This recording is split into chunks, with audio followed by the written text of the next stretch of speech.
ਵਾਹਿਗੁਰੂ ਜੀ ਕਾ ਖਾਲਸਾ, ਵਾਹਿਗੁਰੂ ਜੀ ਕੀ ਫਤਿਹ। ਅੱਜ ਦੀ ਗੁਰਬਾਣੀ ਵਿਚਾਰ ਸਾਧ ਸੰਗਤ ਜੀ। ਸੋ ਦਰ ਤੇਰਾ ਕਿਹਾ, ਸੋ ਕਰ ਕਿਹਾ, ਜਿਤ ਬੈ ਸਰਬ ਸਮਾਲੇ। ਵਾਜੇ ਤੇਰੇ ਨਾਦ ਅਨੇਕ ਅਸੰਖਾ, ਕੇਤੇ ਤੇਰੇ ਵਾਵਣ ਹਾਰੇ। ਕੇਤੇ ਤੇਰੇ ਰਾਗ ਪਰੀ ਸੋ ਕਹਿਣ, ਕੇਤੇ ਤੇਰੇ ਗਾਵਣ ਹਾਰੇ। ਪਰਮਾਤਮਾ ਦੇ ਦਰ 'ਤੇ ਲਗਾਤਾਰ ਅਨੰਦ ਰਾਗ ਰੂਪੀ ਜੋ ਸ਼ਬਦ ਹੈ ਉਹ ਲਗਾਤਾਰ ਵੱਜ ਰਿਹਾ। ਠਾਕੁਰ ਮੇਰਾ ਸਦ ਬੋਲੰਤਾ। ਪਰਮਾਤਮਾ ਦੇ ਦੁਆਰ 'ਤੇ ਲਗਾਤਾਰ ਅਨੇਕਾਂ ਹੀ ਤਰ੍ਹਾਂ ਦੇ ਸਾਜ਼, ਰਾਗ, ਰਾਗਨੀਆਂ ਇਹ ਵੱਜ ਰਹੀਆਂ ਨੇ। ਤਾਂ ਸਾਧ ਸੰਗਤ ਜੀ, ਦੂਜਾ ਸਵਾਲ ਹੁਣ ਇਹ ਹੈ ਸਾਡੇ ਅੱਗੇ ਕਿ ਜੀ ਇਹ ਪ੍ਰਗਟ ਕਿਵੇਂ ਹੋਵੇ, ਇਹ ਸਾਜ਼ ਸੁਣੇ ਕਿਵੇਂ? ਤਾਂ ਗੁਰਬਾਣੀ ਦਾ ਫਰਮਾਨ ਹੈ, ਥਿਰ ਕਰ ਬੈਸੋ ਹਰ ਜਨ ਪਿਆਰੇ। ਥਿਰ ਘਰ ਦੇ ਵਿੱਚ ਬੈਠ ਜਾ, ਸ਼ਾਂਤ ਅਵਸਥਾ ਦੇ ਵਿੱਚ ਬੈਠ ਜਾ, ਤਾਂ ਕਿ ਤੈਨੂੰ ਇਹ ਸਾਜ਼, ਆਨੰਦ ਨਾਦ ਰੂਪੀ ਜੋ ਸਾਜ਼ ਹੈ ਇਹ ਤੈਨੂੰ ਸੁਣੇ, ਤੈਨੂੰ ਸਮਝ ਪਵੇ। ਪਰ ਇਹ ਸਮਝ ਉਦੋਂ ਹੀ ਪਵੇਗਾ ਜਦੋਂ ਤੁਸੀਂ ਇੱਕ ਸ਼ਾਂਤ ਅਵਸਥਾ ਦੇ ਵਿੱਚ ਆਵੋਗੇ, ਥਿਰ ਘਰ ਵਿੱਚ ਬੈਠੋਗੇ, ਮਨ ਦੀ ਸ਼ਾਂਤ ਅਵਸਥਾ ਵਿੱਚ ਆਵੇਗੀ। ਤਾਂ ਉਸ ਦੇ ਦਰ 'ਤੇ ਲਗਾਤਾਰ ਖੁਸ਼ੀਆਂ ਬਰਸ ਰਹੀਆਂ ਨੇ, ਰਾਗ ਰਾਗਣੀਆਂ ਚੱਲ ਰਹੀਆਂ ਨੇ, ਰਾਗਾਂ ਦਾ ਅਲਾਪ ਹੋ ਰਿਹਾ ਹੈ। ਔਰ ਇੱਕ ਗੱਲ ਹੋਰ ਕਹਿ ਦਈਏ, ਰਾਗ ਦਾ ਸਹੀ ਅਲਾਪ ਅਗਰ ਕਰ ਦਿੱਤਾ ਜਾਵੇ ਤਾਂ ਸੱਚ ਜਾਣਿਓ ਮਨ ਦੀ ਅੰਦਰਲੀ ਤ੍ਰਿਸ਼ਨਾ ਉਸ ਰਾਗ ਨੂੰ ਸੁਣਦੇ ਹੀ ਖਤਮ ਹੋ ਜਾਂਦੀ। ਪਰ ਸ਼ਰਤ ਹੈ ਕਿ ਰਾਗ ਦਾ ਸਹੀ ਅਲਾਪ ਹੋਇਆ ਹੋਵੇ, ਰਾਗ ਦਾ ਸਹੀ ਅਲਾਪ ਹੋਇਆ ਹੋਵੇ। ਗੁਰਬਾਣੀ ਦਾ ਫਰਮਾਨ ਹੈ, ਧੰਨ ਸੋ ਰਾਗ ਸੁਰੰਗੜੇ, ਅਲਾਪਤ ਸਭ ਦਿਖ ਜਾਏ। ਇਹ ਰਾਗ ਇੱਕ ਸੁੰਦਰ ਭਾਂਡੇ ਨੇ, ਅਤੇ ਇਹਨਾਂ ਭਾਂਡਿਆਂ ਵਿੱਚ ਜਦੋਂ ਗੁਰੂ ਦਾ ਸ਼ਬਦ ਪੈ ਜਾਂਦਾ ਹੈ ਉਹਨੂੰ ਫਿਰ ਕਹਿ ਦਿੰਦੇ ਨੇ ਕੀਰਤਨ। ਅਤੇ ਜਦੋਂ ਇਹ ਕੀਰਤਨ ਪ੍ਰਗਟ ਕਰਨ ਵਾਲੇ ਜੋ ਇਨਸਾਨ ਨੇ ਉਹਨਾਂ ਨੂੰ ਕਹਿੰਦਾ ਕੀਰਤਨੀਏ, ਗੁਰੂ ਦੇ ਗਵਈਏ।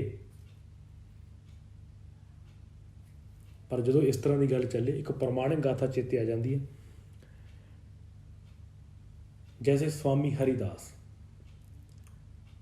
ਸ਼ਾਇਦ ਤੁਸੀਂ ਇਤਿਹਾਸ ਪੜ੍ਹਿਆ ਹੋਵੇ ਔਰ ਇਹਦਾ ਤੁਹਾਨੂੰ ਪਤਾ ਹੋਵੇ। ਸਵਾਮੀ ਹਰੀਦਾਸ ਇਹ ਤਾਨਸੈਨ ਦਾ ਗੁਰੂ ਸੀ।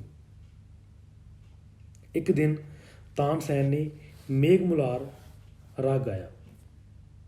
ਅਕਬਰ ਬੜਾ ਪ੍ਰਭਾਵਿਤ ਹੋਇਆ ਇਸ ਚੀਜ਼ ਤੋਂ ਕਿ ਵਾਹ, ਆਨੰਦ ਦੀ ਦੁਨੀਆ ਦੇ ਵਿੱਚ ਪਹੁੰਚਾਤਾ ਤਾਨਸੈਨ ਤੋਂ ਇਹ ਰਾਗ ਸੁਣਾ ਕੇ। ਬੜਾ ਪ੍ਰਭਾਵਿਤ ਹੋਇਆ ਇਸ ਚੀਜ਼ ਤੋਂ। ਪਰ ਮੈਂ ਸੱਚ ਦੱਸ ਦਈਏ ਕਿ ਤਾਨਸੈਨ ਪਹਿਲਾਂ ਹਿੰਦੂ ਸੀ, ਪਰ ਬਾਅਦ ਦੇ ਵਿੱਚ ਅਕਬਰ ਦੁਆਰਾ ਚਲਾਇਆ ਗਿਆ ਦੀਨ ਇਲਾਹੀ ਇਸ ਨੇ ਕਬੂਲ ਕਰ ਲਿਆ ਸੀ। ਪਹਿਲਾਂ ਇਹ ਹਿੰਦੂ ਸੀ, ਪਰ ਬਾਅਦ ਦੇ ਵਿੱਚ ਇਹ ਮੁਸਲਮਾਨ ਬਣ ਗਿਆ ਸੀ, ਕਿਉਂਕਿ ਇਹਨੇ ਦੀਨ ਇਲਾਹੀ ਕਬੂਲ ਕਰ ਲਿਆ।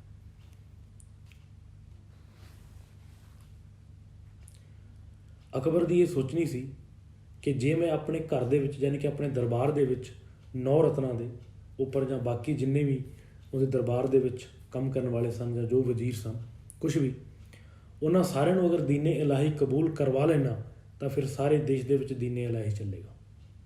ਪਰ ਜੇ ਮੈਂ ਆਪਣੇ ਘਰ ਵਿੱਚ ਨਾ ਕਬੂਲ ਕਰ ਪਾ ਪਾਇਆ ਤੇ ਬਾਹਰ ਵੀ ਮੇਰਾ ਫਿਰ ਧਰਮ ਕੋਈ ਚੱਲਣਾ ਨਹੀਂ। ਪਰ ਪੜ੍ਹ ਕੇ ਹੈਰਾਨ ਹੋਵੋਗੇ ਕਿ ਇੱਕ ਨੂੰ ਛੱਡ ਕੇ ਬਾਕੀ ਸਭ ਨੇ ਕਬੂਲ ਕਰ ਲਿਆ ਸੀ। ਮੁੱਲਾ ਦੋ ਪਿਆਜ਼ਾ, ਜਨਾਬ ਫੈਜ਼ੀ, ਇਹਨਾਂ ਨੇ ਵੀ ਕਬੂਲ ਕਰ ਲਿਆ ਸੀ। ਸਿਰਫ ਇੱਕ ਹੀ ਬੰਦਾ ਸੀ ਜਿਹੜਾ ਅਕਬਰ ਦੇ ਸਾਹਮਣੇ ਅੜ ਗਿਆ ਔਰ ਇਨਕਾਰੀ ਹੋ ਗਿਆ, ਔਰ ਉਸਦਾ ਨਾਮ ਸੀ ਕਵੀ ਰਹੀਮ। ਉਹਦਾ ਨਾਮ ਸੀ ਕਵੀ ਰਹੀਮ, ਜੋ ਕਿ ਇੱਕ ਮੁਸਲਮਾਨ ਸੀ ਔਰ ਅਕਬਰ ਦਾ ਹੋਮ ਮਿਨਿਸਟਰ ਵੀ ਸੀ। 9 ਰਤਨਾਂ ਵਿੱਚੋਂ ਇੱਕ ਰਤਨ ਗਿਣਿਆ ਜਾਂਦਾ ਸੀ। ਇਸ ਨੇ ਕਹਿ ਦਿੱਤਾ ਸੀ, ਬਾਦਸ਼ਾਹ ਸਲਾਮਤ, ਅਸੀਂ ਤੈਨੂੰ ਬਾਦਸ਼ਾਹ ਸਮਝ ਕੇ ਸਲਾਮ ਕਰਦੇ ਹਾਂ, ਪਰ ਪੈਗੰਬਰ ਜਾਣ ਕੇ ਨਹੀਂ, ਤੈਨੂੰ ਰੱਬ ਜਾਣ ਕੇ ਨਹੀਂ। ਅਗਰ ਤੂੰ ਇਹ ਸੋਚਦਾ ਹੈ ਕਿ ਤੈਨੂੰ ਅਸੀਂ ਸਲਾਮ ਕਰਦੇ ਹਾਂ ਅਤੇ ਤੂੰ ਬਾਦਸ਼ਾਹ ਹੈ ਅਤੇ ਤੂੰ ਪਰਮਾਤਮਾ ਹੈ, ਅਤੇ ਤੇਰੇ ਵਾਸਤੇ ਗੱਲ ਗਲਤ ਹੈ। ਅਸੀਂ ਸਿਰਫ ਤੇਰੇ ਅੱਗੇ ਝੁਕਦੇ ਹਾਂ ਤਾਂ ਤੈਨੂੰ ਬਾਦਸ਼ਾਹ ਜਾਣ ਕੇ। ਇਸ ਨੇ ਸ਼ਰੇਆਮ ਇਹ ਗੱਲ ਕਹਿ ਦਿੱਤੀ ਸੀ, ਕਿਉਂਕਿ ਤੂੰ ਬਾਦਸ਼ਾਹ ਹੈ, ਪੈਗੰਬਰ ਨਹੀਂ। ਕਿਸੇ ਉਮਤ ਦਾ ਜਨਮਦਾਤਾ ਤੇ ਉਹ ਹੁੰਦਾ ਹੈ ਜਿਸ ਕੋਲ ਰੱਬ ਦਾ ਕਲਾਮ ਹੋਵੇ, ਪਰਮਾਤਮਾ ਦੇ ਬੋਲ ਹੋਣ, ਬਾਣੀ ਹੋਵੇ, ਪਰਮਾਤਮਾ ਵੱਲੋਂ ਕੁਝ ਆਦੇਸ਼ ਹੋਏ ਹੋਣ, ਅਤੇ ਉਹ ਕਿਸੇ ਉਮਤ ਦੀ ਸਾਜ ਨਾ ਕਰੇ, ਕਿਸੇ ਰਸਤੇ ਦੀ ਸਾਜ ਨਾ ਕਰੇ, ਕੋਈ ਨਵਾਂ ਧਰਮ ਚਲਾਵੇ। ਪਰ ਤੇਰੇ ਕੋਲ ਤਾਂ ਇਸ ਤਰ੍ਹਾਂ ਕੁਛ ਨਹੀਂ, ਨਾ ਤਾਂ ਤੇਰੀ ਜ਼ਿੰਦਗੀ 'ਚ ਪਰਮਾਤਮਾ ਪ੍ਰਗਟ ਹੈ, ਨਾ ਤੈਨੂੰ ਪਰਮਾਤਮਾ ਦੇ ਵੱਲੋਂ ਕੋਈ ਸੰਦੇਸ਼ ਮਿਲਿਆ। ਫਿਰ ਅਸੀਂ ਤੈਨੂੰ ਪੈਗੰਬਰ ਕਿਵੇਂ ਮੰਨੀਏ? ਔਰ ਤੇਰਾ ਚਲਾਇਆ ਹੋਇਆ ਧਰਮ ਕਿਉਂ ਮੰਨੀਏ। ਦੀਨੇ ਇਲਾਹੀ,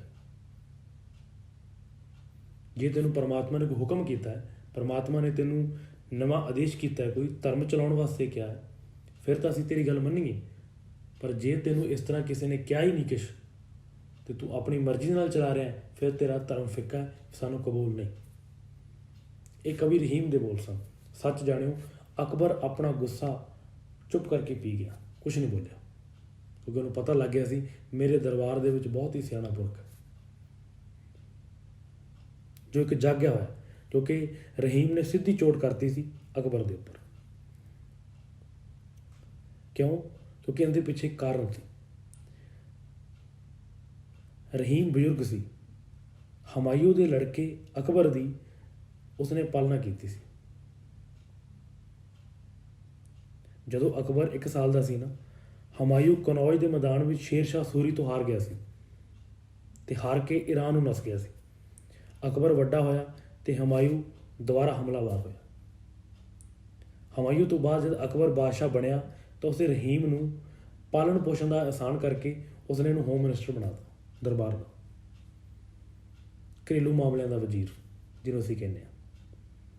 ਉਂਝ ਵੀ ਰਹੀਮ ਬੜਾ ਸਿਆਣਾ ਸੀ ਔਰ ਉਸਨੇ ਗ੍ਰੰਥ ਵੀ ਲਿਖਿਆ ਹੈ, ਰਹੀਮ ਦੋਹਾਵਲੀ। ਸਾਧ ਸੰਗਤ ਜੀ, ਇਹ ਗ੍ਰੰਥ ਪੜ੍ਹਨ ਵਾਲਾ ਬਹੁਤ ਹੀ ਉਮਦਾ ਗ੍ਰੰਥ ਹੈ, ਜਿਸ ਦਾ ਇੱਕ ਇੱਕ ਬੋਲ ਬੜਾ ਕੀਮਤੀ ਹੈ। ਪਰ ਇਸ ਨੇ ਦੀਨ ਕਬੂਲਣ ਤੋਂ ਇਨਕਾਰ ਕਰ ਦਿੱਤਾ ਸੀ।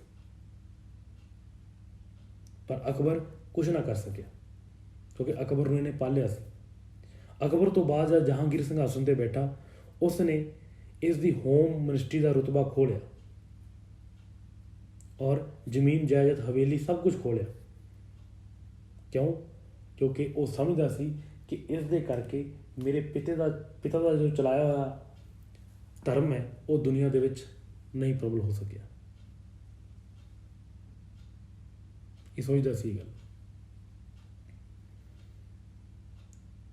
ਤਾਂ ਜਹਾਂਗੀਰ ਨੇ ਕਹਿ ਵੀ ਦਿੱਤਾ ਸੀਗਾ ਕਿ ਜਿਸ ਥਾਂ 'ਤੇ ਮੈਂ ਹੋਵਾਂ ਤੂੰ 500 ਕੋ ਦੂਰ ਰਹਿਣਾ, ਤੇਰੀ ਹਵਾ ਵੀ ਮੇਰੇ ਵੱਲ ਨਹੀਂ ਆਉਣੀ ਚਾਹੀਦੀ।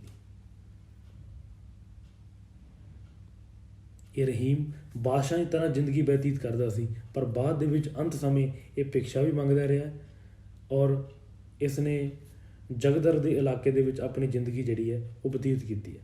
ਤੁਸੀਂ ਇਤਿਹਾਸ ਪੜ੍ਹਿਆ।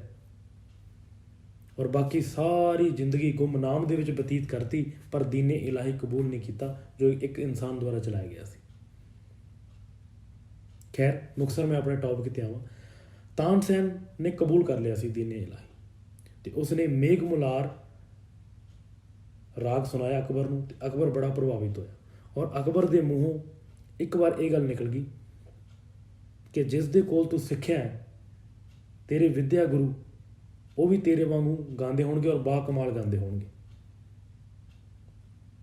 ਔਰ ਤਾਨਸੈਨ ਨੇ ਅਕਸਰ ਕਿਹਾ ਕਿ ਹਾਂਜੀ ਬਿਲਕੁਲ ਗਾਉਂਦੇ ਨੇ ਔਰ ਬਹੁਤ ਵਧੀਆ ਗਾਉਂਦੇ ਨੇ, ਪਰ ਉਹ ਉਦੋਂ ਗਾਉਂਦੇ ਨੇ ਜਦੋਂ ਮਸਤੀ ਵਿੱਚ ਆਉਂਦੇ ਨੇ, ਉਸ ਤਰ੍ਹਾਂ ਨਹੀਂ ਗਾਉਂਦੇ।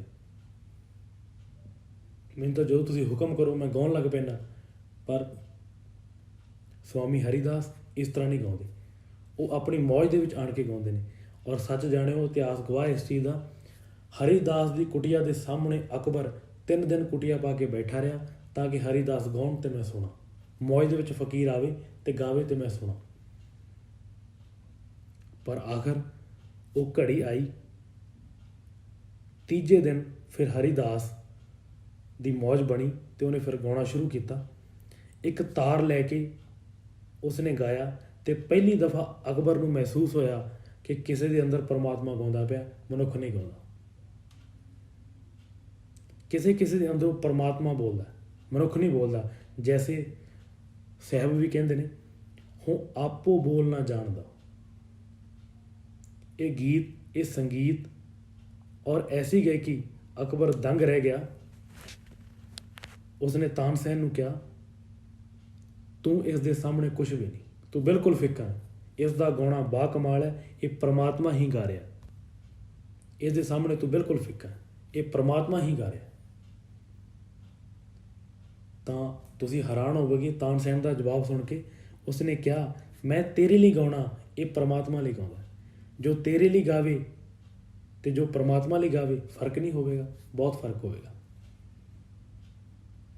ਕੋਈ ਸਿਰਫ ਮਨੁੱਖਾਂ ਨੂੰ ਸੁਣਾ ਕੇ ਵਾਹ ਵਾਹ ਲੈਣਾ ਚਾਹੁੰਦਾ ਹੈ, ਕੋਈ ਸਿਰਫ ਗੁਰੂ ਨੂੰ ਸੁਣਾਉਣਾ ਚਾਹੁੰਦਾ ਹੈ ਤੇ ਗੁਰੂ ਦੀ ਖੁਸ਼ੀ ਲੈਣਾ ਚਾਹੁੰਦਾ ਹੈ। ਦੋਵਾਂ ਦੀ ਗਾਇਕੀ ਵਿੱਚ ਬਹੁਤ ਭਾਰਾ ਫਰਕ ਹੋਵੇਗਾ, ਦੋਵਾਂ ਦੇ ਕੀਰਤਨ ਅੰਦਰ ਬਹੁਤ ਫਰਕ ਹੋਵੇਗਾ। ਇੱਕ ਦੇ ਕੀਰਤਨ ਵਿੱਚ ਜੋ ਸਿਰਫ ਜਗਤ ਨੂੰ ਸੁਣਾਉਣਾ ਚਾਹੁੰਦਾ ਹੈ, ਉਸ ਵਿੱਚ ਕਲਾ ਹੋਵੇਗੀ, ਗਲਾ ਹੋਵੇਗਾ, ਸਾਜ਼ ਦੀ ਆਵਾਜ਼ ਹੋਵੇਗੀ, ਸੁੰਦਰ ਬਸਤਰ ਹੋਣਗੇ, ਬਾਕੀ ਕੱਖ ਵੀ ਨਹੀਂ ਹੋਵੇਗਾ। ਪਰ ਜਿਸ ਦਾ ਤੇ ਉਹਦਾ ਪ੍ਰਭਾਵ ਫਿਰ ਉਹਨਾਂ ਕੋਈ ਪਵੇਗਾ। ਪਰ ਜਦ ਕੋਈ ਗੁਰੂ ਵਾਸਤੇ ਗਾਉਂਦਾ ਹੈ, ਪ੍ਰਭੂ ਵਾਸਤੇ ਗਾਉਂਦਾ ਹੈ, ਪਰਮਾਤਮਾ ਵਾਸਤੇ ਗਾਉਂਦਾ ਹੈ, ਉਸ ਦੇ ਗਾਉਣ ਦੇ ਵਿੱਚ, ਕੀਰਤਨ ਵਿੱਚ ਪਰਮਾਤਮਾ ਟਪਕਦਾ ਹੋਵੇਗਾ, ਬਰਸਦਾ ਹੋਵੇਗਾ ਔਰ ਉਸ ਵਰਖਾ ਦੇ ਵਿੱਚ ਸਰੋਤ ਭੇਜੇਗੀ, ਸਰੋਤ ਸ਼ਰੋ ਸ਼ਾਰ ਹੋ ਜਾਵੇਗੀ। ਉਹਨਾਂ ਦੇ ਉੱਪਰ ਅੰਮ੍ਰਿਤ ਦੀ ਵਰਖਾ ਹੋਵੇਗੀ।